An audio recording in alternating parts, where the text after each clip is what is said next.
This is a poem called The Revival of the Religious Sciences. The title comes from one of the great Muslim scientists, theologians, and thinkers, Al-Ghazali, who wrote this big tract called The Revival of the Religious Sciences.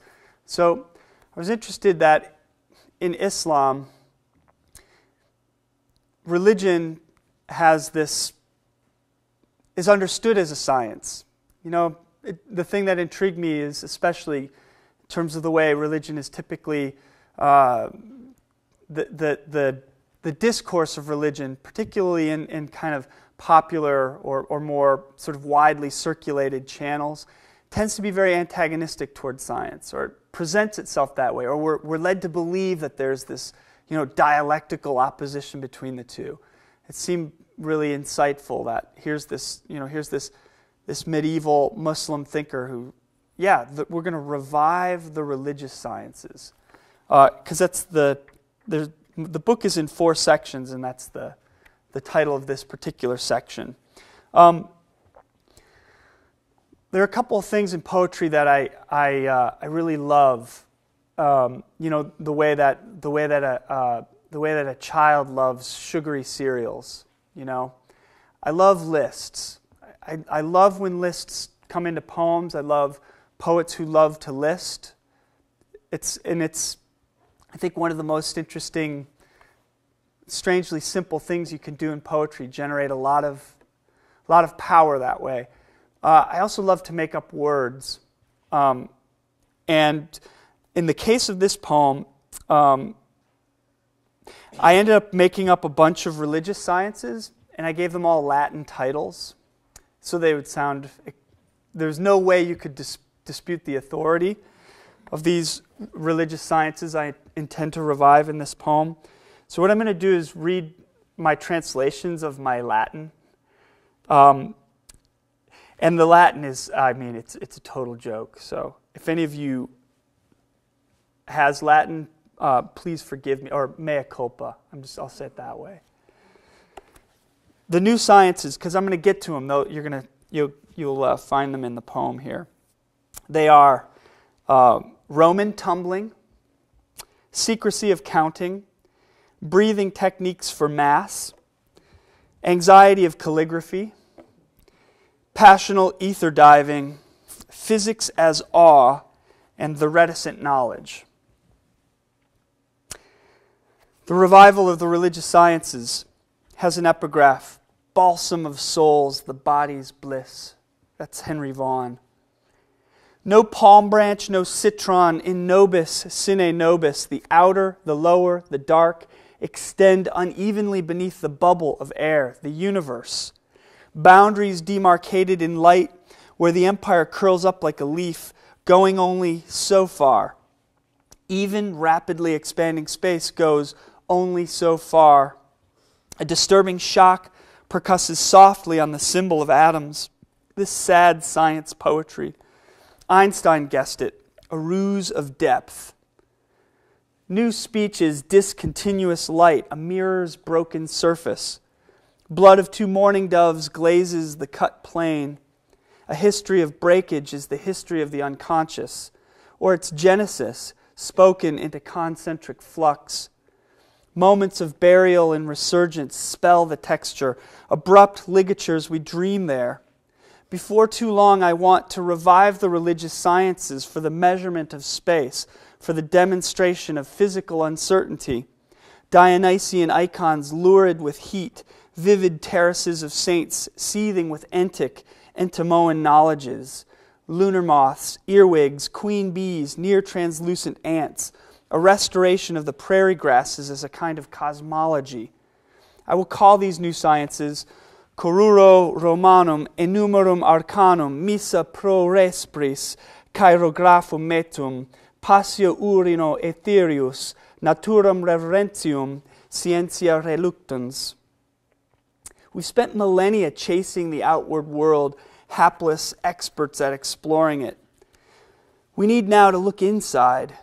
In exchange for any lost progress, I will give you 100 years of inwardness, a century of the soul's spiral movement, labor, prayer, reading, inner energies coalescing from lower domains, a private, flaming ministry, the most Miltonic knowledge.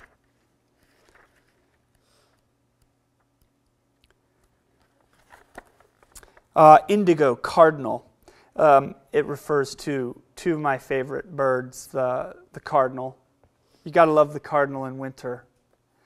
Thank goodness for that little splash of red. And the indigo bunting. Indigo, cardinal. Wires tight across the carapace hum from catgut strokes at the bridge that shapes the ancient psalterium. Force that twitches invisible in the instrumental ganglion beneath the seed crusher's hollow bill. This strange and uncanny process of crystallization. Then it is nighttime again, and I go down a staircase carpentered with enclosure. I have this one steel-fired sensation holding the nerves of my neck like antlers. Evil's abiding presence. Its polar molecules whining in alignment. Its microscopic flora and fauna.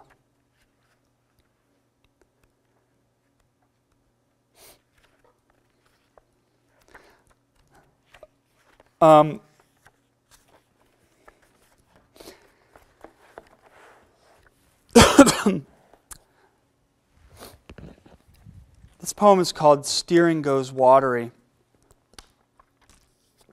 When I initially put the poems in this book together, I like another thing I really like are notes. So there's a lot of notes in the book. There's like 6 pages of notes, and they're ridiculous. But I had included as a note for this particular poem, there's some data in there that's, one of the things is, there's this church in Gloucester, Massachusetts called Our Lady of Good Voyage. And if you've ever been to Gloucester, the front of the church faces the harbor. And you know, at the apex of the facade, there's Mary, Mother of God, and she's cradling this object in her arm, and it's not Jesus, it's a ship. And I first learned about this in the poems of Charles Olson. And Charles Olson, as you're going to hear, shows up in the poem. But when I put the notes together for this book, I included a note saying, I think it said something like, "This really happened." And a friend of mine who looked it over, he said, "Yeah, you should probably get rid of that because, that should be the case for all of them. You don't necessarily want to make people think, well, this didn't happen, this other poem, what's going on?" Steering goes watery. Beyond that barrier, a sucking motion keeps collapsing. Speed falters. The water jacket, iron hot, grills the cylinder till the coolant vaporizes or plumes into the gas tank, reeking of cooked metal. I don't understand it. Drive belts shred like string cheese. All of a sudden, the chassis starts floating. There's a liquidy trickiness to life, an entropy of spillage. I had a breakdown, one of many so far this year. I-90 hummed there for 5 hours. Warts of refineries, bleak, jammed motorway. A killdeer claimed a greasy puddle under the armature. Its namesake call an alarm, repeated. By midnight, each minute was an egg deposited from the anus of the queen bee into a waxy hexagon, sealed and remote. Later, Charles Olson stood in a street in Gloucester, a smallish man, neat, trim. He wore a kempt beard, a clean overcoat. I knew him as Death and called him Father. This made Olson laugh because he knew the poet I thought of as a father was already dead. Soon we are embracing. I am so moved with affection for him, which he returns to me. Above us, Our Lady of Good Voyages is drooping light, a weird anxiety and certainty. I want to mention his glutinous pace, but there was none. He could not walk. What strange error of pride in the world made Olson? For all the wreckage out there, a tow truck hopefully comes. That's kind of the motto of the book. Hopefully it's coming. Okay? Seriously. So that did really happen, and when it did, it was the engine block in my car cracked. Okay, and when that happens, from your exhaust pipe, this unbelievably thick pluming smoke starts emitting, and it's got this incredibly pungent smell. And we're driving along, and my wife and I were leaving, this unholy wake that nobody could actually get through. So we pulled over to the side, and I thought, well, if I let it cool down and start it up again, and we were on the Skyway right by Gary. We were stuck near Gary, Indiana, and I can see this guy's face to this day, taunting me at my weakest moment. I'm sitting there, I just want to get home, and I turn the car back on, and the smoke starts roaring out of the tailpipe again. And this guy is driving by, and he rolls his window down, and he goes, "It's your head gasket! It's your head gasket!" And he just drives on. That was it. Isn't that great? Because that guy had experienced it before, and he wanted me to know. He's like, "You're totally going nowhere."